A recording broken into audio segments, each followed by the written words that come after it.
Here on Full Measure, we've been tracking El Salvador's stunning transformation from a gang-ridden, violence-plagued nation to the safest country in the Western Hemisphere. But we noticed another theme emerging on our visit to the Central American country, something unheard of just a few years back. It's rapidly becoming a must-visit tourist destination. El Salvador's top tourism draw is its 190 miles of coastline and 74 top surfing spots. First discovered by this Pittsburgh woman during America's COVID shutdown. I'm 65, but I learned how to surf at 61-year-old when I first came here. What's the short version of how you discovered El Salvador? My daughter was dating a surfer in Long Island during the COVID, and he was from New York too, but to get away from New York during the COVID, they came here and border closed and they stayed here. And at first I thought they was dangerous, but then she was sending me all this beautiful picture. So as soon as when the border opened, I came here and I fell in love with this place and been back many times since then.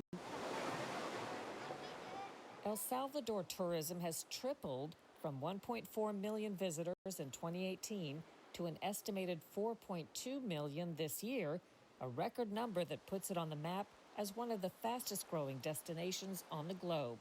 The strategy driven by Tourism Minister Mirena Valdez. She was appointed to the post by President Nayib Bukele because of her unique credentials. The president called me up. He said, "You're a surfer?" I said, "Yes."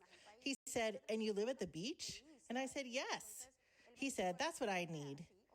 He said, "We are going to build Surf City, and I need someone to build that with me.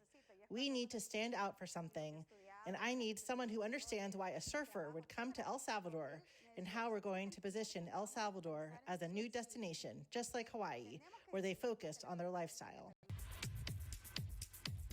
Valdez executed the president's plan to brand El Salvador for its surf, officially dubbing a popular beach Surf City.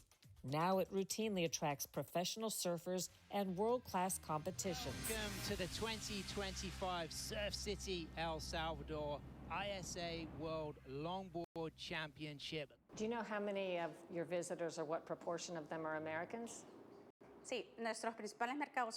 Yes, our main market is the United States. It's approximately 40 to 41%. At least it was in 2025 so far. Valdez says the corner was turned when El Salvador finally got a grip on its rampant crime, transformed through President Bukele's reforms into one of the safest countries in the world. I live in Surf City, where I used to surf, and I saw that there weren't many tourists there. And now you can see tourists from all over the world, all different nationalities, surfing these waves and doing so very safely.